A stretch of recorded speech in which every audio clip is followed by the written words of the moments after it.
नमस्कार, आपके साथ मैं हूं विद्यानाथ झा और आप देख रहे हैं देश का सबसे पसंदीदा डिबेट शो राष्ट्रवाद। आज राष्ट्रवाद में बात करेंगे कि क्या वक्फ बोर्ड के नाम पर जिन्ना गैंग एक्टिव हो गया है, क्योंकि शहर शहर दिल्ली से लेकर जयपुर तक आयोजन किए जा रहे हैं, मीटिंग्स हो रही हैं और ऐसी ऐसी बातें की जा रही हैं जिससे लोगों को उकसाने की तरफ सीधा सीधा इशारा किया जा रहा है। एक खास समुदाय को उकसाने की कोशिश हो रही है। इसमें बड़े बड़े चेहरे, बड़े बड़े देश के नामी लोग इस समुदाय से शामिल हो रहे हैं और वो जो तकरीर कर रहे हैं, जो बातें कर रहे हैं, उसे देखकर ऐसा लग रहा है कि ये जानबूझकर उकसाने की कोशिश हो रही है वक्त के नाम पर, यानी कि वक्त संशोधन कानून के नाम पर। और यही नहीं, मोहम्मद आदिब पूर्व सांसद हैं, उन्होंने तो यहां तक कह दिया कि ये तो मुसलमानों को एहसानमंद मानिए, मुसलमानों का एहसान मानिए आप कि उन्होंने पाकिस्तान को नहीं चुना, वो पाकिस्तान नहीं गए, नहीं तो लाहौर सीमा नहीं होती, लखनऊ तक सीमा आ जाती। तो क्या देश को तोड़ने की बात वक्त के नाम पर की जा रही है? आज इसी पर बात करेंगे। हमारे साथ एक पूरा पैनल होगा, उनसे बात करेंगे। लेकिन सबसे पहले एक पूरी स्टोरी दिखा देते हैं आपको, ताकि आप समझ पाए कि कहां क्या हो रहा है।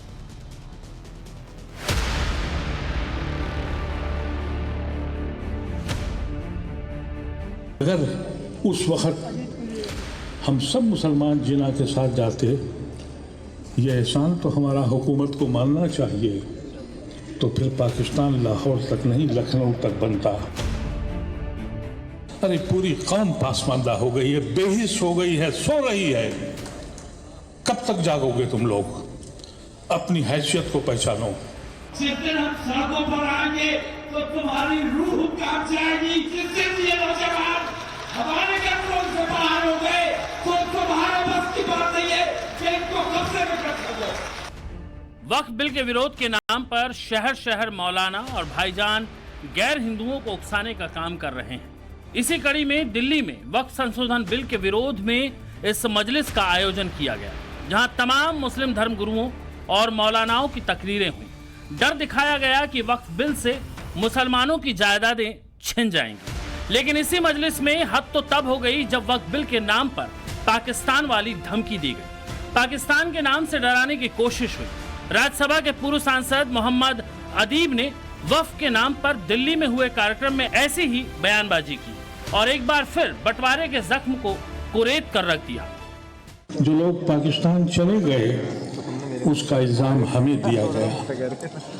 हम मानते हैं जो पाकिस्तान गए वो महाजिर हो गए, अपनी जिंदगियां बना ली, लेकिन हमने तो अपना खून बांटा था। हमने तो जिना को मना किया था, उनको ठुकराया था। हमने लियाकत अली खान को नहीं माना था। हमने नेहरू और गांधी और आज़ाद को माना था, अपने खून को बांटा था। अगर हम जिना के साथ जाते और अगर उस वक्त हम सब मुसलमान जिना के साथ जाते, यह एहसान तो हमारा हुकूमत को मानना चाहिए, तो फिर पाकिस्तान लाहौर तक नहीं लखनऊ तक बनता। हमारा एहसान है, हमने पाकिस्तान को मुख्तसर कर दिया। मोहम्मद अदीब हिंदुस्तान पर एहसान गिना रहे हैं कि पाकिस्तान नहीं गए। जिन्ना और लियाकत के साथ की बात कहकर पाकिस्तान के लखनऊ तक होने की बात कहने लगे। इतना ही नहीं, अपनी तकरीर में मोहम्मद अदीब ने आगे और भी जहर उगला और मुसलमान कौम को बंटने नहीं, एकजुट होने की नसीहत दी। 2014 में मोदी एक फार्मूला लेके आए कि हम बगैर मुसलमानों के हाकिम वक्त बनेंगे। वो बन गए। उनके बनने के बाद हर सियासी जमात ने ये फैसला किया कि ये तो एक बोझा हैं, हमको अपना हिंदू वोट बचाना है। ये मुल्क इसलिए नहीं बटा था। मौलाना आज़ाद ने जो बात कही थी कि वो ये जहन मुल्क नहीं बट रहा है, एक कौम बट रही है। और वो कौम आज वो हालत है कि अगर किसी दलित के ऊपर कोई लिंच हो, बेंत मारे, तो हर पॉलिटिकल पार्टी वहाँ जाने को तैयार है। हमें घर में हमारे घुस के पूछें कि तुम खाते क्या हो और मार डालें, किसी के ज़बान पर आवाज़ नहीं आती। कैसी बदनसीब कौम है ये, अभी भी बटी हुई है। अभी भी अशराफ और पासमानदा में जुटे हुए हैं। अरे पूरी कौम पासमानदा हो गई है, बेहिस हो गई है, सो रही है। कब तक जागोगे तुम लोग? अपनी हैसियत को पहचानो। मोहम्मद अदीब के इस बयान पर बीजेपी ने करारा प्रहार किया और कहा कि जिन्ना प्रेमी चाहे तो पाकिस्तान जा सकते हैं, उन्हें किसी ने नहीं रोका। देश में भी कुछ जिन्ना प्रेमी हैं जिनको पाकिस्तान के प्रति रह रहकर प्रेम उमड़ता है। वो जाना चाहे तो जा सकते हैं ना, कोई उनके जाने के लिए रोक नहीं लगा रखी है। भारत में रहेंगे, भारत का खाएंगे, भारत में पिएंगे, भारत से सारा सम्मान अर्जित करेंगे और पाकिस्तान के तराने गाएंगे। मोहम्मद अली जिन्ना को अपना नायक मानेंगे। ये देश मोहम्मद अली जिन्ना को नायक नहीं मानता, खलनायक मानता है। मोहम्मद अली जिन्ना ने मां भारती के 2 टुकड़े किए थे, लेकिन कुछ जिन्ना प्रेमी गैंग के लोग जो अभी भी रह करके अपना गाना गाया करते हैं, ऐसे लोगों को बाइकआउट करने की जरूरत है, समाज से बहिष्कृत करने की जरूरत है। देखिए, देश के बंटवारे के समय खुली आजादी थी कि आप जिन्ना के साथ जाएं या भारत के साथ रहें। और जो जिन्ना के साथ गए वो देख रहे हैं कि वो हाथ में कटोरा लेके घूम रहे हैं, और जो भारत के साथ हैं वो समृद्धि के साथ हैं, खुशहाली के साथ हैं, विकास के साथ हैं। अभी अगर किसी के मन में ये विचार आता है कि जिन्ना वाला ठीक है तो आप अपना सकते हैं, कोई रोका थोड़े ना है। लेकिन भारत में अगर कोई रहना चाहता है तो भारत के संविधान के साथ उसको रहना होगा। भारत में शरिया कानून नहीं है, भारत में संविधान कानून है। और जिसने भी भारत को चुना वो भारत के संविधान को चुना। इसलिए जहरीली जुबान बंद करके भारत के संविधान के साथ रहिए और सम्मान के साथ रहिए। आवश्यक बात है, इस तरह का कोई बयान का कोई मतलब नहीं। जो यहां रुके वो अपनी चॉइस से रुके, किसी के पास कोई मजबूरी नहीं था। उन्हें भारत अच्छा लगा, भारत का सिस्टम अच्छा लगा, और जिनको भारत से नहीं प्यार था वो पाकिस्तान चले गए। और ये बात कहना कि यहां तक होता वहां तक होगा, ये बात सिर्फ और सिर्फ बीजेपी के लिए है और बीजेपी को फायदा पहुंचाने के लिए। हालांकि ये कोई पहला मौका नहीं, 2 दिन पहले ही जयपुर में जलसा हुआ, जहां तमाम मौलानाओं ने भड़काऊ तकरीर की। मौलाना तौकीर रजा तो सीधे सीधे अपनी कौम के नौजवानों के कंट्रोल से बाहर आने की बात करने लगे। जहां आप जयपुर से चलो तो दिल्ली तक जाम होना चाहिए। इस रात में अगर निकलोगे तो तुम्हारी दी जाएगी। ये ऐसी तादाद में निकलो, तुम दिखाओ कि हमारी तादाद को छुपाते हो। जिस दिन हम सड़कों पर आएंगे तो तुम्हारी रूह कांप जाएगी और तुम हमारी बात सुनने पर मजबूर हो जाओगे। हमारे नौजवान बुज़दिल नहीं है, ये बात मैंने बार बार कही है कि हमारे उलमा ने, हमारे दानिशवरों ने, हमारे कायदीन ने अपने नौजवानों को कंट्रोल करके रखा है। जिस दिन ये नौजवान हमारे कंट्रोल से बाहर हो गए तो तुम्हारे बस की बात नहीं है कि इनको कब्जे में कर सको। ऐसे में सवाल है कि वक्फ एक्ट संशोधन में ऐसा क्या है जो मौलानाओं की आंख में चुभ रहा है। सवाल है, तमाम मौलाना और भाईजान आम मुसलमानों को क्या पट्टी पढ़ा रहे हैं? क्या वक्फ बिल के नाम पर सीए और एनआरसी से भी बड़े प्रोटेस्ट की तैयारी हो रही है? सबसे बड़ा सवाल है कि वक्फ के नाम पर पाकिस्तान वाली धमकी क्यों? क्या कौम को बरगलाकर बंटवारे वाला खतरनाक एजेंडा देश में चल रहा है? ब्यूरो रिपोर्ट, टाइम्स नाउ, नव भारत।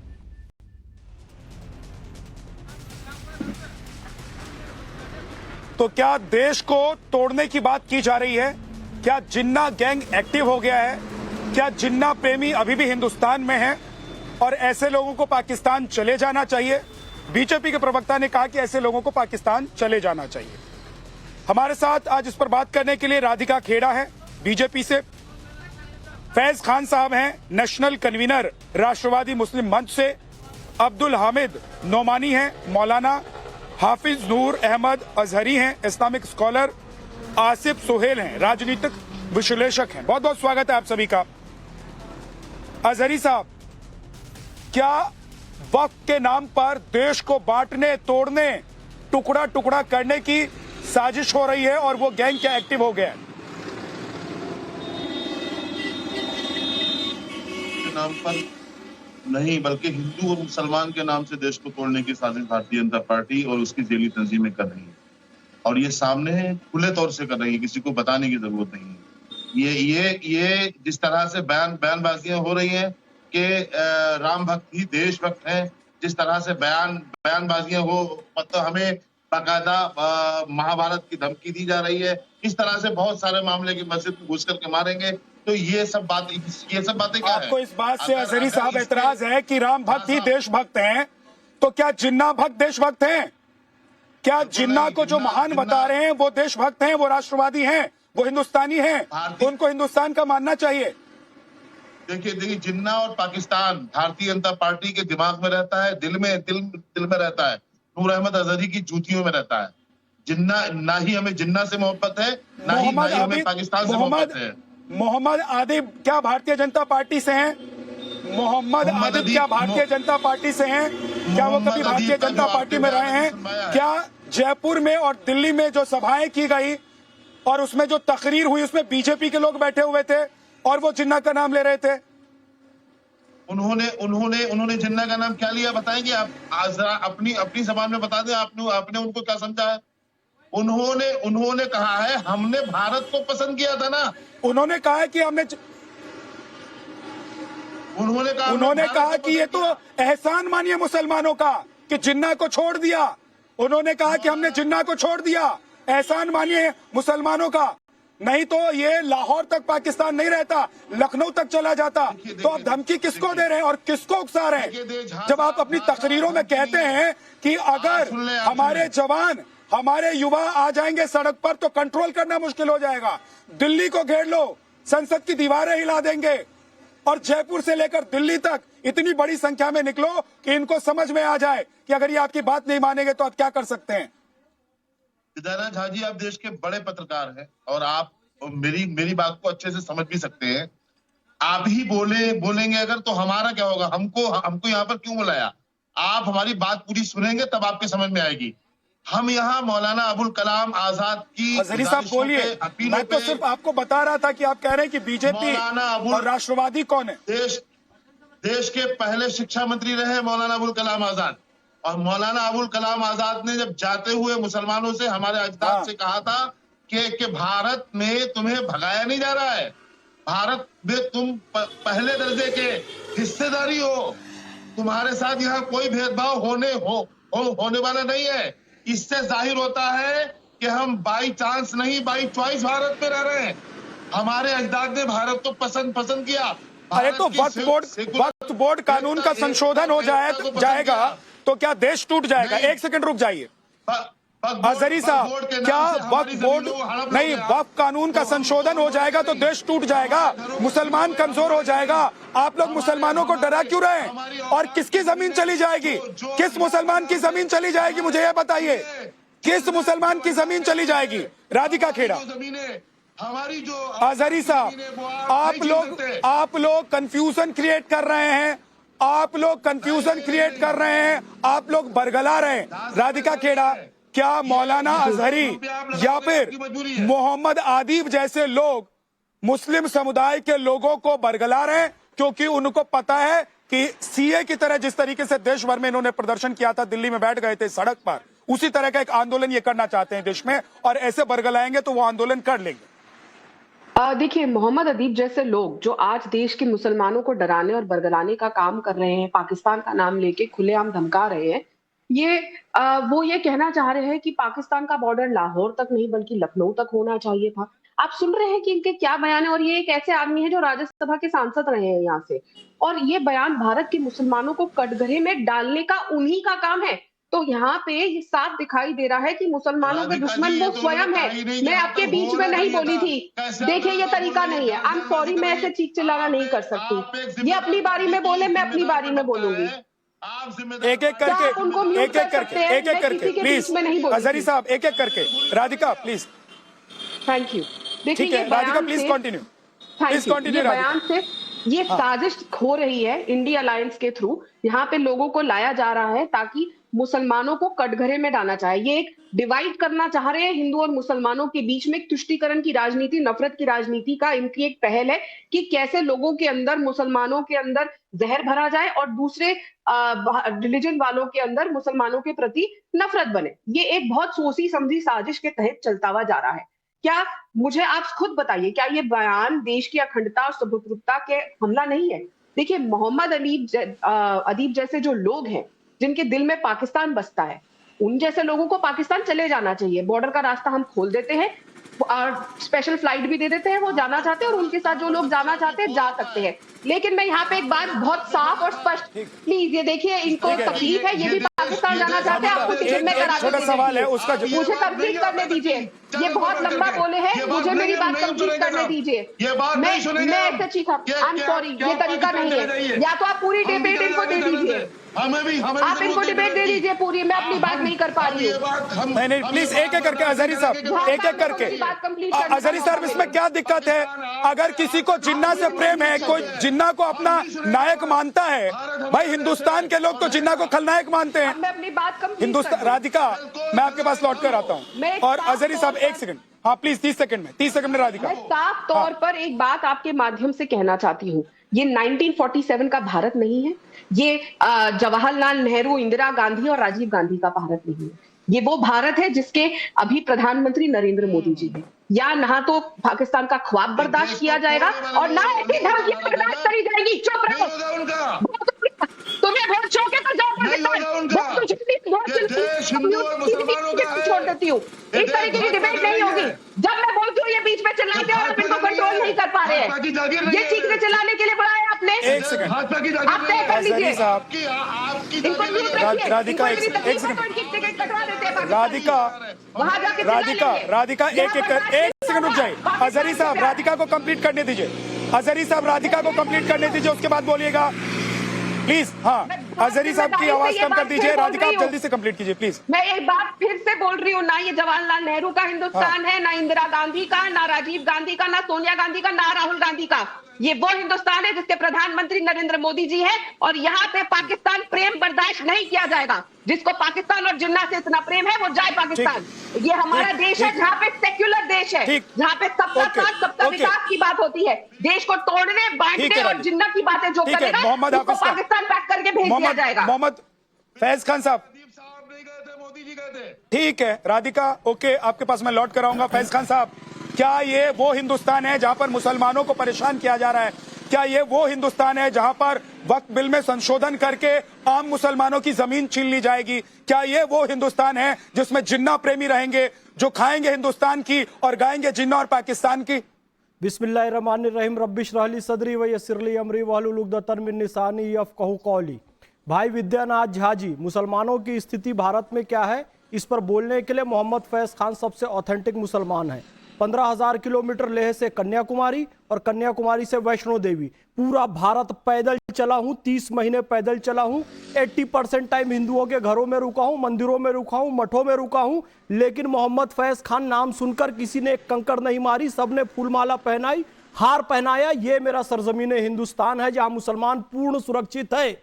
एसी केबिन में बैठकर हिंदुस्तान और मुसलमानों की स्थिति पर बोलने वाले ऑथेंटिक लोग नहीं है, पहली बात। दूसरी बात ये कि अपनी मुल्क की हिफाजत करना, मुल्क पर साथ बता दीजिए मोहम्मद।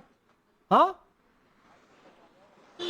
अपने मुल्क। फैज खान साहब, मैं थोड़ा सा, मैं बीच में मैं आपको रोक रहा हूं क्योंकि ऑथेंटिसिटी की आपने बात की, आपने ऑथेंटिसिटी की बात की। एक बात और भी ऑथेंटिसिटी के साथ बताइए, क्या वक्त संशोधन बिल आम मुसलमानों की जमीन छीन लेगा, जिसका डर मौलाना या फिर मोहम्मद आदिब जैसे लोग दिखा रहे मुसलमानों को? क्या है ये वक्त संशोधन बिल? वक्फ संशोधन बिल जमीन छीनेगा उन लोगों की जो वक्फ के नाम पर दलाली कर रहे हैं और वक्फ की जमीन पर अवैध कब्जा करके बैठे हुए हैं। वक्फ की जमीनों का 10 रुपए 20 रुपए आज भी किराया दे रहे हैं, उन लोगों की जमीन जाएगी, मुसलमानों की जमीन बनी रहेगी, मुसलमानों के मदरसे बने रहेंगे और नए स्कूल कॉलेज बनेंगे। तो जो कब्जाधारी हैं, अवैध कब्जाधारी, उन लोगों की जमीन खिसक रही है। तो ये कह रहे हैं कि लखनऊ में होता पाकिस्तान। भाई तुझे इतना प्रेम है यदि पाकिस्तान से, तो पाकिस्तान चले जा। वतन की हिफाजत करना, वतन पर एहसान नहीं होता है, खुद पर एहसान होता है। एक जहाज में यदि छेद हो जाए तो उस छेद को भरना जहाज पर एहसान नहीं होता है, खुद की जान बचाने के लिए होता है। नहीं तो पाकिस्तान जाते, आज भी पाकिस्तान में खाने के लाले पड़े हुए, चले जाते ना, अभी चले जाओ, हमने खोल के रखा हुआ है। वक्फ के नाम पर मुसलमानों को भड़काया जा रहा है, यह बिल्कुल गलत है। एक व्यक्ति कहता है, मैंने एक मौलाना को सुना, वो ये कह रहा है कि धरना प्रदर्शन करना चाहिए, भारत की इकोनॉमी डाउन होती है। दूसरा कहता है मेरी गर्दन पर छुरी रख दो तो भी भारत माता की जय नहीं कहूंगा। तीसरा कहता है कि हम दिल्ली कूच करेंगे तो ये लोग कांप जाएंगे। अरे कौन कांप जाएगा? अपने ही देश को कांपने की बात कर रहे हो। ये इस्लाम के भी गद्दार हैं और मुल्क के भी गद्दार हैं। ये जो अदीब है ना, ये अदीब को तो मैं जानता भी नहीं कौन मोहम्मद अदीब है। शबीना अदीब को जानता हूं, जो कहती है जो खानदानी रईस मिजाज रखते हैं नर्म अपना। तुम्हारा लहजा बता रहा है, तुम्हारी दौलत नहीं है। ये मीडिया में लाइमलाइट में आने के लिए भारत विरोधी बयान दे रहे हैं। जिन्ना के भक्त आज भी यहाँ पर हैं। जय पाकिस्तान, उनका कोई स्थान नहीं है यहाँ पर। और मैं कहना चाहता हूँ भाई, पैगंबर हजरत मोहम्मद सल्लल्लाहु अलैहि वसल्लम मौलाना नौमानी की हिफाजत के लिए मौलाना नौमानी ना, तो उन्होंने ये नहीं कहा कि मैंने काबा पर या मक्का पर एहसान किया। एक सेकंड, अब रुकिए फैज खान प्लीज एक सेकंड रुक जाइए।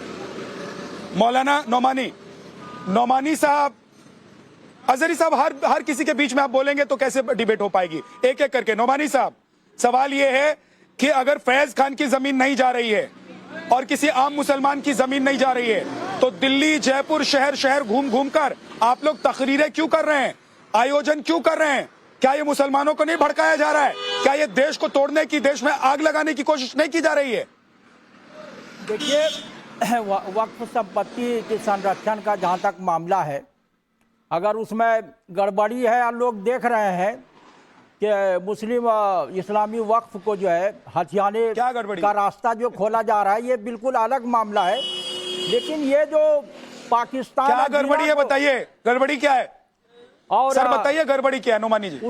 उसमें गड़बड़ी यह है कि उसमें कई तरह की जो है गलत जो है वो तब्दीलियां जो है और संशोधन करने, एक भी गलती हजरत आप बता दीजिए। कई तरह की गड़बड़ी बोलते रहेंगे, एक भी गलती नहीं है उसमें। एक बताइए ना, बताइए। हिंदू सदस्यों ये यही जहर डाल दिया दिमाग में, यही जहर दिमाग में डाल दिया, को लाने का मामला एक कौम के दिमाग में यही जहर डाल दिया कि आपको दबाएंगे, आपकी जमीन छीन लेंगे और जो है आपको भगा देंगे, तौर पे जो आपको पाकिस्तानी कहेंगे। अरे क्यों बोल रहे हैं जहर? मैं पूछ रहा हूँ ये जहर क्यों? बताइए नौमानी साहब। नहीं, इधर उधर नहीं, लेकिन इधर उधर की बात नहीं नौमानी साहब, इधर उधर की बात नहीं।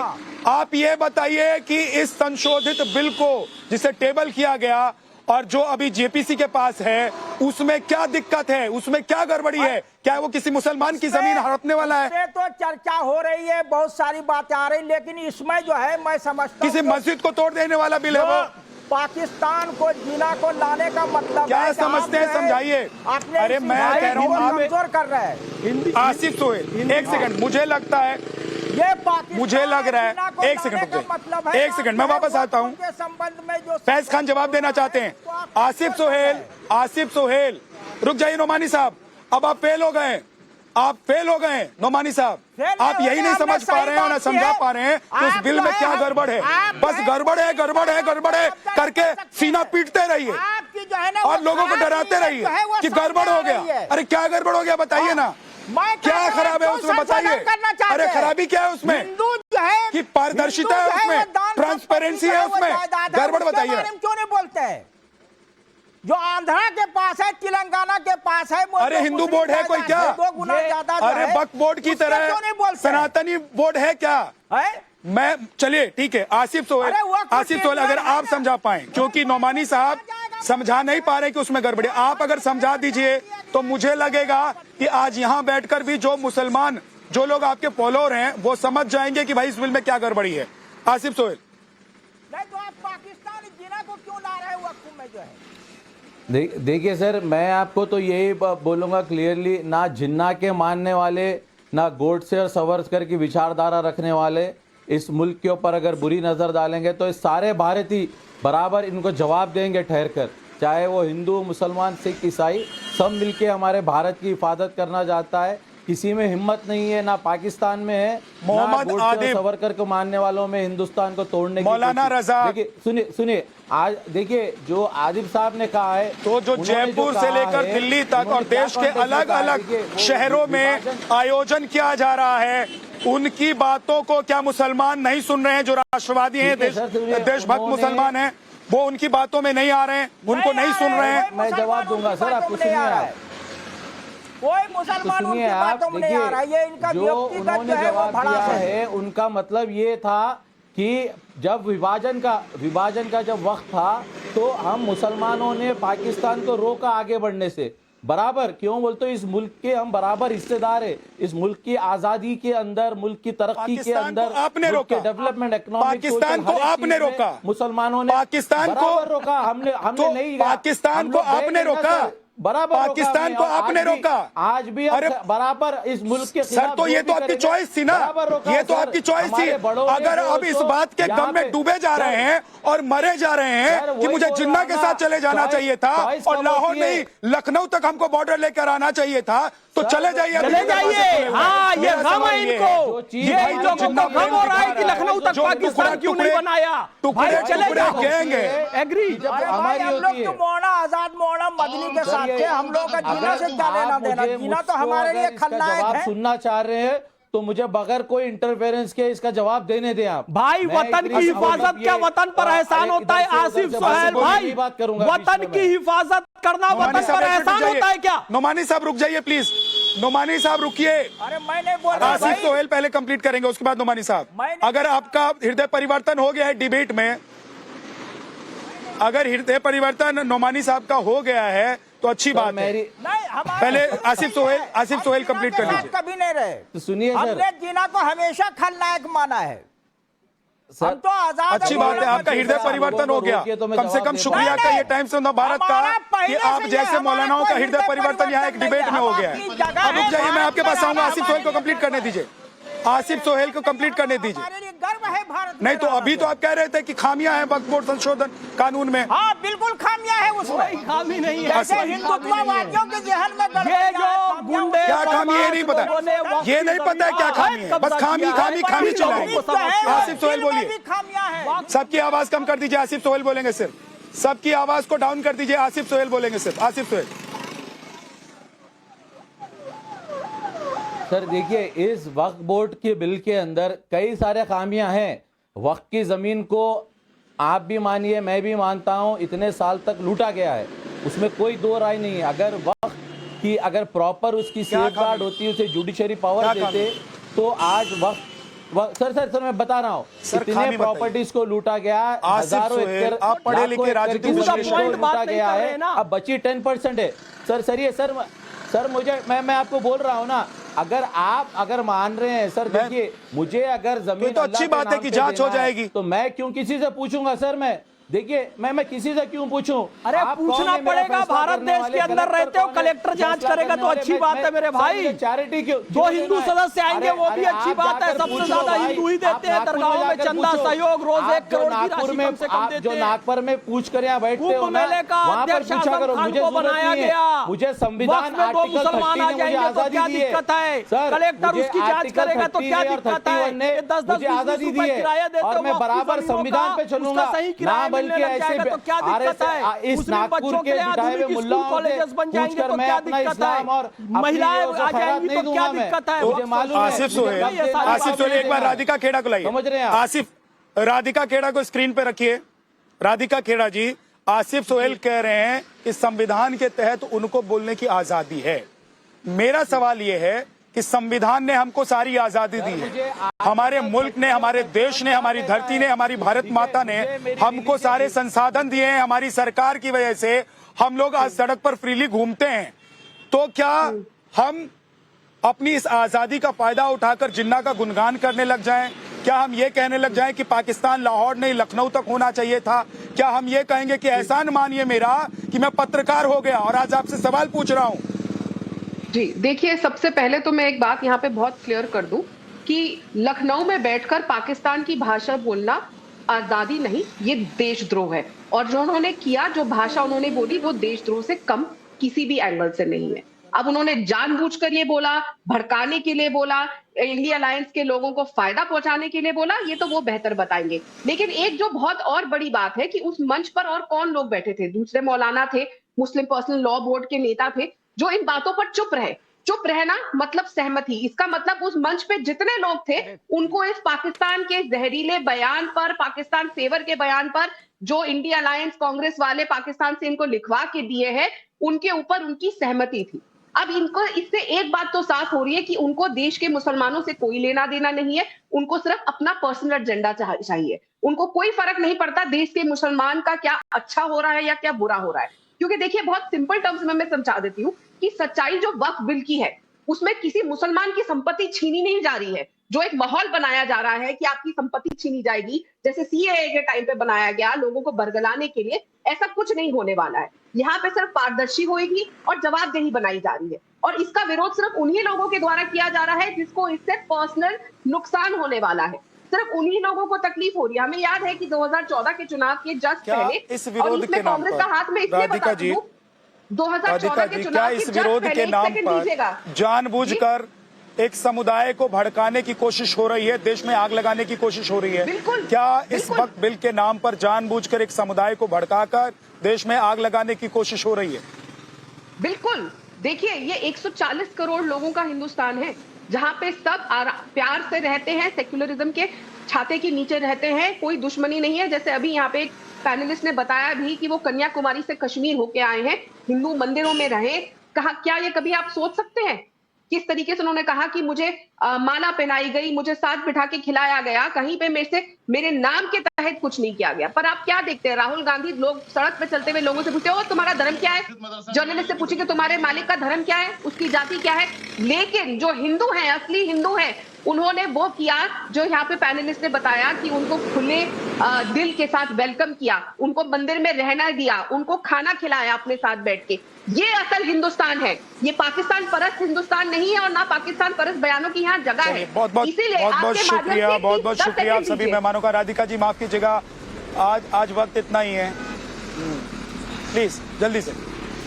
जी, जितनी जल्दी हो सके। ये जो लोग हैं जो यहाँ पे बैठ के पाकिस्तान के नारे कर रहे हैं और पाकिस्तान की वाहवाही कर रहे हैं, वो लाहौर जाके पाकिस्तान प्रेम का कवायद पूरी कर सकते हैं। उनके लिए चलिए, बहुत बहुत शुक्रिया आप सभी मेहमानों का हमारे साथ जुड़ने के लिए। आज राष्ट्रवाद की डिबेट में इतना